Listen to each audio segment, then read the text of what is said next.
بسم الله الرحمن الرحيم ബിസ്മില്ലാഹി അള്ളാഹുവിന്റെ നാമത്തിൽ. അർ റഹ്മാനി പരമകാരുണികൻ, അർ റഹീം കരുണാനിധി. പരമകാരുണികനും കരുണാനിധിയുമായ അള്ളാഹുവിന്റെ നാമത്തിൽ.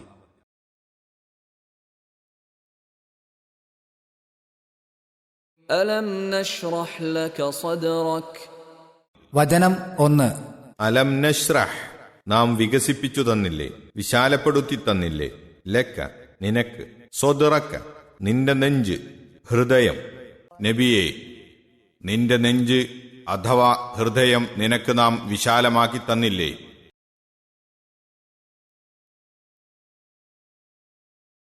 ووضعنا عنك وزرك വചനം 2.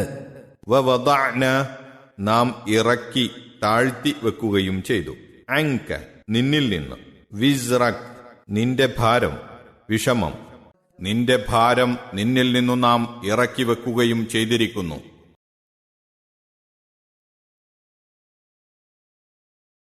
الذي أنقض ظهرك വചനം 3. അല്ലദി അൻഖദ ഒടിച്ചുകളഞ്ഞതായ, ഞെരുക്കിയതായ, ലഹ്റക് നിന്റെ മുതുക്, പുറത്തെ, അതെ നിന്റെ മുതുകിനെ ഞെരുക്കിക്കളഞ്ഞതായ ആ ഭാരം.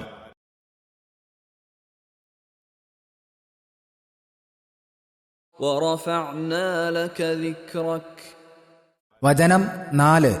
വറഫഅന നാം ഉയർത്തുകയും ചെയ്തു, ലക്ക നിനക്ക്, ദിക്റക് നിന്റെ കീർത്തി, സ്മരണ നിന്റെ കീർത്തി നിനക്കു നാം ഉയർത്തിത്തരുകയും ചെയ്തിരിക്കുന്നു.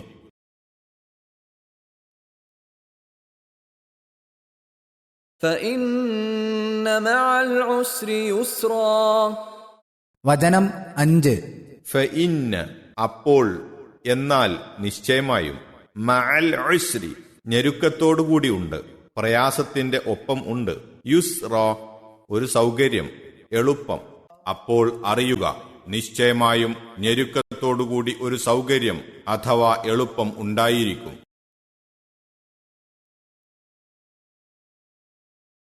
إن مع العسر يسرا വചനം 6. ഇന്ന മഅൽ ഉസ്രി നിശ്ചയമായും ഞെരുക്കത്തോടൊപ്പമുണ്ട്, യുസ്റ ഒരു സൗകര്യം, നിശ്ചയമായും ഞെരുക്കത്തോടുകൂടി ഒരു സൗകര്യം അഥവാ എളുപ്പം ഉണ്ടായിരിക്കും.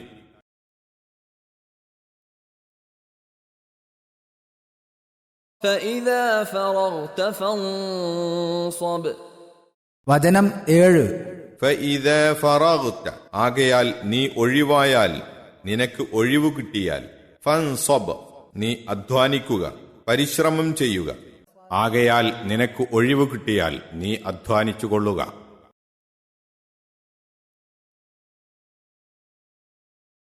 وإلى ربك فارغب വചനം 8. വഇലാ റബ്ബിക് നിന്റെ റബ്ബിങ്കലേക്ക്, ഫർഗബ് നീ ആഗ്രഹിച്ചുകൊള്ളുക, ആഗ്രഹം പ്രകടിപ്പിച്ചുകൊള്ളുക. നിന്റെ രക്ഷിതാവിങ്കലേക്കു തന്നെ നീ ആഗ്രഹം പ്രകടിപ്പിക്കുകയും ചെയ്യുക.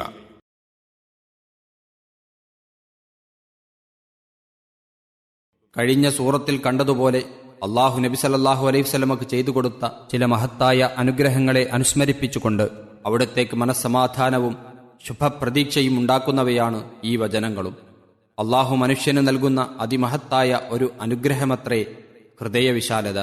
ധൈര്യം, ക്ഷമ, സഹനം, വിനയം, ദയ, ദൃഢമനസ്കത, സത്യാന്വേഷണം മുതലായ ഉത്കൃഷ്ട ഗുണങ്ങൾ അതിനെ ആശ്രയിച്ചിരിക്കുന്നു. വിജ്ഞാനം, ദൃഢവിശ്വാസം, അള്ളാഹുവിനെയും പരലോകത്തെയും കുറിച്ചുള്ള ബോധം ആദിയായവ അതിനെ പരിപോഷിപ്പിക്കുന്നു. സീനാ താഴ്വരയിൽ വെച്ച് മൂസ അലൈഹിസ്സലാം നബിയെ അള്ളാഹു റസൂലായി നിയോഗിച്ചപ്പോൾ അദ്ദേഹം ചെയ്ത ഒന്നാമത്തെ പ്രാർത്ഥന റബ്ബിശ്റഹ്ലി സ്വദരി, റബ്ബേ എനിക്ക് എന്റെ ഹൃദയം നീ വിശാലമാക്കി തരയണമേ എന്നായിരുന്നു. സൂറത്തു ത്വാഹ. ഇതിൽ നിന്നു തന്നെ അതിന്റെ പ്രാധാന്യം മനസ്സിലാക്കാമല്ലോ. ഹൃദയവിശാലത ലഭിച്ചവരിൽ ഒന്നാമത്തെ സ്ഥാനം നബി സല്ലല്ലാഹു അലൈഹി വസല്ലമ തിരുമേനിക്കു തന്നെ. അവിടുത്തോടും അവിടുത്തെ അനുയായികളോടും ഖുറൈശികൾ അനുവർത്തിച്ചു വന്ന ശത്രുതയും ധിക്കാരവും പ്രസിദ്ധമാണ്. മക്കാ വിജയ ദിവസം അവർ തിരുമേനിയുടെ മുമ്പിൽ കയ്യും കെട്ടി തങ്ങളുടെ പേരിൽ എടുക്കുന്ന ഏതു നടപടിയും സ്വീകരിക്കുവാൻ തയ്യാറായിക്കൊണ്ട് തിരുമേനിയുടെ വിധിയും കാത്തു നിന്നപ്പോൾ തിരുമേനി അവരോട് പറഞ്ഞതെന്താണ്? എല്ലാവരും പോയിക്കൊള്ളുക, നിങ്ങൾക്ക് വിടുതൽ തന്നിരിക്കുന്നു. ഇദ്ഹബൂ അൻതുമുത്തുലഖാ എന്നായിരുന്നു. ഒരിക്കൽ കൂട്ടുകാരിൽ നിന്ന് ഒറ്റപ്പെട്ട് ഒരു വൃക്ഷത്തിനടുത്ത് നിരായുധനായി വിശ്രമമെടുക്കുമ്പോൾ, ആരുണ്ട് ഇപ്പോൾ നിന്നെ രക്ഷിക്കാൻ എന്നു പറഞ്ഞു വാളോങ്ങിക്കൊണ്ട് പെട്ടെന്ന് ആഗതനായ ശത്രുവോട് അല്ലാഹു എന്ന് തിരുമേനി സധീരം ഉത്തരം പറഞ്ഞു. ശത്രുവിന്റെ കൈ തളർന്നുപോയി, വാൾ നിലത്തു വീണു. അതേ വാൾ തിരുമേനി കൈയിലെടുത്തു. പക്ഷേ വാൾ ശത്രുവിന്റെ നേരെ നീട്ടുകയല്ല അവിടുന്ന് ചെയ്തത്, മാപ്പു നൽകി പോയിക്കൊള്ളുവാൻ അനുവദിക്കുകയാണ്. സ്വന്തം നാട്ടിലും കുടുംബത്തിലും നിൽക്കപ്പൊറുതിയില്ലാതെ സഹായമർത്ഥിച്ചു ചെന്നപ്പോൾ അങ്ങാടിപ്പിള്ളേരെ വിട്ട് കല്ലെറിഞ്ഞു കാലിൽ നിന്നും രക്തമൊഴുക്കി ആട്ടിവിട്ട ത്വായിഫുകാരെക്കുറിച്ച് അവിടുന്ന് അള്ളാഹുവിനോട് പ്രാർത്ഥിച്ചത് ഇങ്ങനെയായിരുന്നു: അള്ളാഹുവേ, എന്റെ ജനങ്ങൾക്ക് പുറത്തു കൊടുക്കണമേ, അവർക്ക് അറിഞ്ഞുകൂടാ. അല്ലാഹുമ്മ ഗ്ഫിർ ലി ഖൗമി ഇന്നഹും ലാ യഅലമൂൻ. നബി സല്ലല്ലാഹു അലൈഹി വസല്ലം തിരുമേനിയുടെ ചരിത്രത്തിൽ ധാരാളക്കണക്കിൽ തെളിഞ്ഞു കാണാവുന്ന ഇത്തരം സംഭവങ്ങളെല്ലാം അവിടുത്തെ ഹൃദയവിശാലതയുടെ ഫലമത്രേ. പ്രബോധന മാർഗത്തിൽ ഏർപ്പെട്ടുകൊണ്ടിരുന്ന പ്രതിബന്ധങ്ങൾ, വേദഗ്രന്ഥങ്ങളെയും മതകാര്യങ്ങളെയും സംബന്ധിച്ച അപരിചിതത്വം എന്നിങ്ങനെയുള്ള വിഷമങ്ങളെല്ലാം ക്രമേണ അള്ളാഹു നീക്കിക്കൊടുത്തതിനെപ്പറ്റിയാണ് നിന്റെ മുതുകിനെ ഞെരുക്കുന്ന ഭാരം ഇറക്കിവെച്ചു തന്നിരിക്കുന്നു എന്ന് പറഞ്ഞത്. ഭൂമുഖത്ത് ഇസ്ലാം അവശേഷിക്കുന്ന കാലത്തോളം അത് ലോകാവസാനം വരെ അവശേഷിക്കുകയും ചെയ്യും. ഇഹത്തിൽ അവിടുത്തെ പേരും കീർത്തിയും നിലനിൽക്കുമെന്നു തീർച്ചയാണ്. ലോകത്തിന്റെ നാനാഭാഗത്തും നിവസിക്കുന്ന മുസ്ലിങ്ങൾക്കിടയിൽ ചുരുങ്ങിയത് ദിനം പ്രതി 5 നേരം ബാങ്കുവിളികളിലും നമസ്കാരങ്ങളിലും അവിടുത്തെ നാമം ഉച്ചരിക്കാതിരിക്കാൻ നിവൃത്തിയില്ല. ഖുർആനും ഇസ്ലാമിക വിജ്ഞാനങ്ങളും ലോകത്ത് നിലവിലുള്ള കാലം അവിടുത്തെ പേരും പ്രശസ്തിയും ഒരിക്കലും മാഞ്ഞുപോകുന്നതുമല്ല. വേണ്ട, അവിടുത്തെ പ്രവാചകത്വത്തിൽ വിശ്വസിക്കാത്ത അമുസ്ലിങ്ങൾക്കിടയിൽ പോലും ഒരു തരത്തിലല്ലെങ്കിൽ മറ്റൊരു തരത്തിൽ അവിടുത്തെ ഗുണഗണങ്ങളെപ്പറ്റി സ്മരിക്കപ്പെട്ടു വരുന്നു. ഭൂലോകത്ത് മാത്രമല്ല, വാനലോകത്ത് മലക്കുകൾക്കിടയിലും തിരുമേനി കീർത്തിമാൻ തന്നെ. പരലോകത്തെ എല്ലാ പ്രവാചകന്മാരിലും ഉപരിയായി സ്ഥാനമാനങ്ങൾ നബി സല്ലല്ലാഹു അലൈഹി വസല്ലമക്ക് അള്ളാഹു നൽകുന്നതാണെന്നും ഖുർആനിൽ നിന്നും ഹദീസുകളിൽ നിന്നും പൊതുവിൽ അറിയപ്പെട്ടിട്ടുള്ളതാണ്.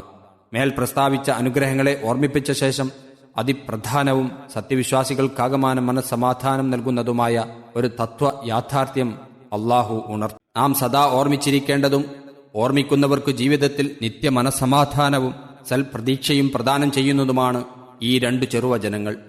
ഈ ജീവിതത്തിൽ ബാധിക്കുന്ന ഏതുതരം ഞെരുക്കമാകട്ടെ, അതിനെ തുടർന്ന് ഒരു ആശ്വാസവും സൗകര്യവും ഉണ്ടാകുക തന്നെ ചെയ്യുമെന്ന് അള്ളാഹു ആവർത്തിച്ചുറപ്പിച്ചു പറഞ്ഞിരിക്കുകയാണ്. ഞെരുക്കത്തോടുകൂടി സൗകര്യമുണ്ടായിരിക്കുമെന്ന് ഒരു പ്രാവശ്യം പറഞ്ഞു മതിയാക്കാതെ 2 പ്രാവശ്യം പറയുകയും ഓരോ വാചകത്തിലും ഇന്ന അഥവാ നിശ്ചയമായും എന്ന അവ്യയം ചേർത്ത് ശക്തിപ്പെടുത്തുകയും ചെയ്തിരിക്കുന്നു. കൂടാതെ വാചക ഘടനയിൽ മറ്റൊരു രഹസ്യം കൂടി അള്ളാഹു ഉൾക്കൊള്ളിച്ചിരിക്കുന്നത് കാണാം. ഞെരുക്കത്തെപ്പറ്റി പറഞ്ഞപ്പോൾ അൽ ഉസ്ർ എന്ന് അൽ ചേർത്തു പറഞ്ഞു. സൗകര്യത്തെക്കുറിച്ച് പറഞ്ഞപ്പോൾ യുസ്റൻ എന്ന് അൽ ചേർക്കാതെയും പറഞ്ഞു. അറബി ഭാഷാ മുറപ്രകാരം അൽ എന്ന അവ്യയം ചേർക്കപ്പെട്ട പദം മഗ്രിഫ അഥവാ പ്രത്യേക നാമം ആയിരിക്കും. അൽ ചേർക്കപ്പെടാത്ത തൻവീൻ സഹിതമുള്ള പദം നക്കിറ അഥവാ സാമാന്യനാമവുമായിരിക്കും. ഇതനുസരിച്ച് ഒന്നാമത്തെ വാചകത്തിൽ പ്രസ്താവിച്ച അതേ ഞെരുക്കം അൽ ഉസ്ർ തന്നെയായിരിക്കും രണ്ടാമത്തെ വാചകത്തിലെ ഞെരുക്കവും. നേരെ മറിച്ച് സൗകര്യം യുസ്ർ ആകട്ടെ 2 വാചകത്തിലേതും വെവ്വേറെ ആയിരിക്കുകയും വേണം. അപ്പോൾ ഈ 2 വാചകങ്ങളുടെ സാരം ഏതാണ്ട് ഇങ്ങനെയായിരിക്കും: ഒരു പ്രത്യേകമായ ഞെരുക്കം സംഭവിക്കുന്ന പക്ഷം അതോടൊപ്പം ഏതെങ്കിലും തരത്തിലുള്ള ഒരു സൗകര്യം ഒന്നല്ലെങ്കിൽ മറ്റൊന്ന് തീർച്ചയായും ഉണ്ടായിരിക്കുന്നതാണ്. ഈ 2 വചനങ്ങൾ ഓതിക്കൊണ്ട് നബി സല്ലല്ലാഹു അലൈഹി വസല്ലം ഇപ്രകാരം അരുളി ചെയ്തതായി ഒരു ഹദീസിൽ വന്നിട്ടുണ്ട്: ഒരു ഞെരുക്കം 2 സൗകര്യത്തെ ജയിക്കുകയില്ല തന്നെ. അബൂ ഹാത്തിം സിജസ്താനി റഹിമഹുല്ല പാടിയതെത്ര വാസ്തവം.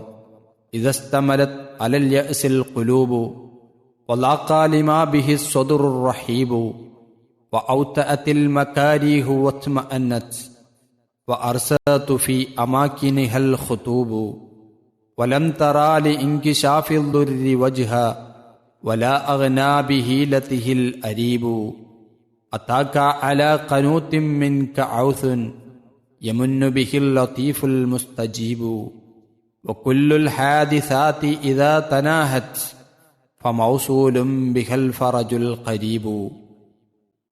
സാരം: ഹൃദയങ്ങളിൽ നിരാശ വന്നു മൂടുകയും വിശാലപ്പെട്ട ഹൃദയം അതുമൂലം കുടുസായിത്തീരുകയും അനിഷ്ട സംഭവങ്ങൾ ഒന്നൊന്നായി ഒത്തുചേർന്ന് ചടഞ്ഞുകൂടുകയും തൽസ്ഥാനങ്ങളിൽ ആപത്തുകൾ നങ്കൂരമിട്ടുറപ്പിക്കുകയും ഉപദ്രവം നീങ്ങുവാനുള്ള ഒരു മാർഗവും നീ കാണാതിരിക്കുകയും ബുദ്ധിമാന്റെ കൗശലം കൊണ്ട് അതിന് പരിഹാരമുണ്ടാകാതിരിക്കുകയും ചെയ്യുമ്പോൾ അതാ നീ നിരാശപ്പെട്ടുകൊണ്ടിരിക്കവേ നിനക്കൊരു സഹായം വന്നെത്തുന്നു.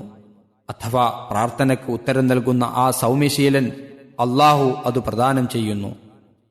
എല്ലാ വിപത്തുകളും തന്നെ അവസാനമെത്തിക്കഴിഞ്ഞാൽ ആസന്നമായ ഒരു തുറവി അതോട് ചേർന്ന് കൊണ്ടുണ്ടായിരിക്കും.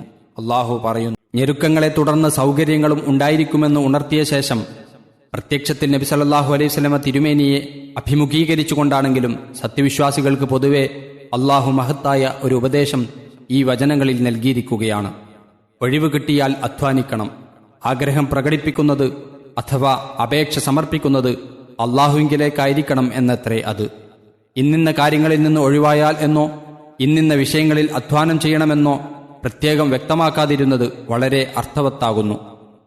ഐഹിക കാര്യങ്ങളിൽ നിന്ന് ഒഴിവ് കിട്ടുമ്പോൾ പാരത്രിക കാര്യത്തിലും, ശത്രുവുമായുള്ള സമരത്തിൽ നിന്ന് ഒഴിവ് കിട്ടുമ്പോൾ ദേഹേച്ഛകളോടും പിശാചിനോടുമുള്ള സമരത്തിലും, ജനങ്ങളുമായി ബന്ധപ്പെട്ട വിഷയങ്ങളിൽ നിന്ന് ഒഴിവാകുമ്പോൾ അള്ളാഹുവുമായി ബന്ധപ്പെട്ട കാര്യങ്ങളിലും, വ്യക്തിപരമായ ആവശ്യങ്ങളിൽ നിന്ന് സ്വസ്ഥമാകുമ്പോൾ സമുദായത്തിന്റെ പൊതുകാര്യത്തിലും, നിർബന്ധ കർമ്മങ്ങൾ ചെയ്തു തീർന്നാൽ ഐച്ഛികമായ കർമ്മങ്ങളിലും, പകലത്തെ ജോലിത്തിരക്കുകൾ അവസാനിച്ചാൽ രാത്രി നമസ്കാരത്തിലും, നമസ്കാരം തീർന്നാൽ പ്രാർത്ഥനയിലും, ഇങ്ങനെ ഒരു വിഷയത്തിലുള്ള ശ്രദ്ധയിൽ നിന്ന് ഒഴിവ് കിട്ടുമ്പോൾ മറ്റൊരു നല്ല വിഷയത്തിൽ ശ്രദ്ധ പതിക്കേണ്ടതാണെന്നുള്ള മഹത്തായ ഒരു സാരോപദേശമത്രേ ഇത്.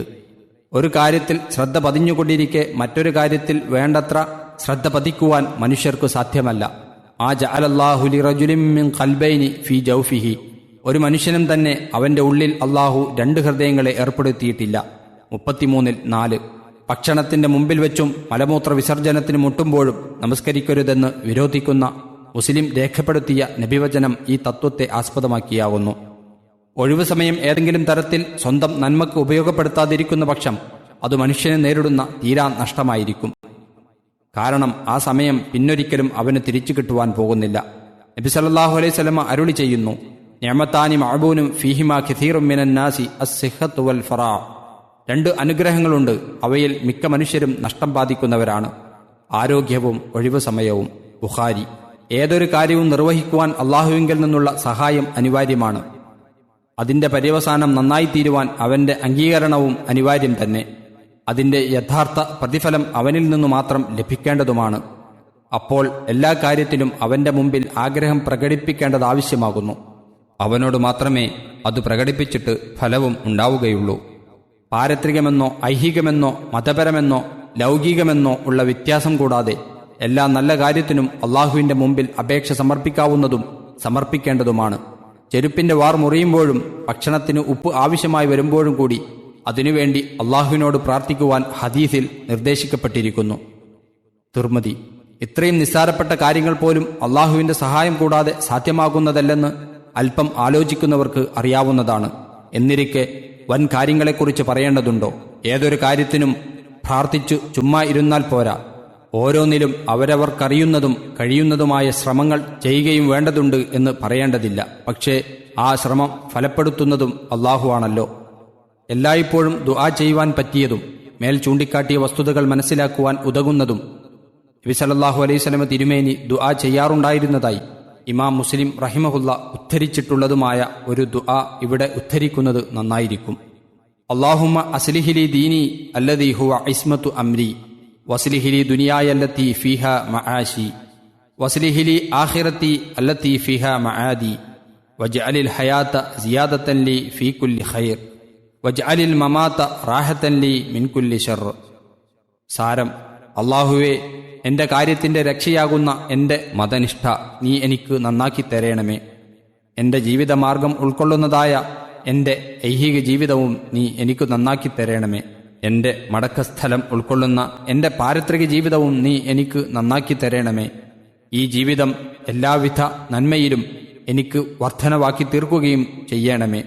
മരണത്തെ എല്ലാവിധ തിന്മയിൽ നിന്നും എനിക്ക് ആശ്വാസമാക്കി തീർക്കുകയും ചെയ്യണമേ. اللهم إنا نرغب إليك وندعوك بدعاء نبيك. اللهم ولك الحمد والمنة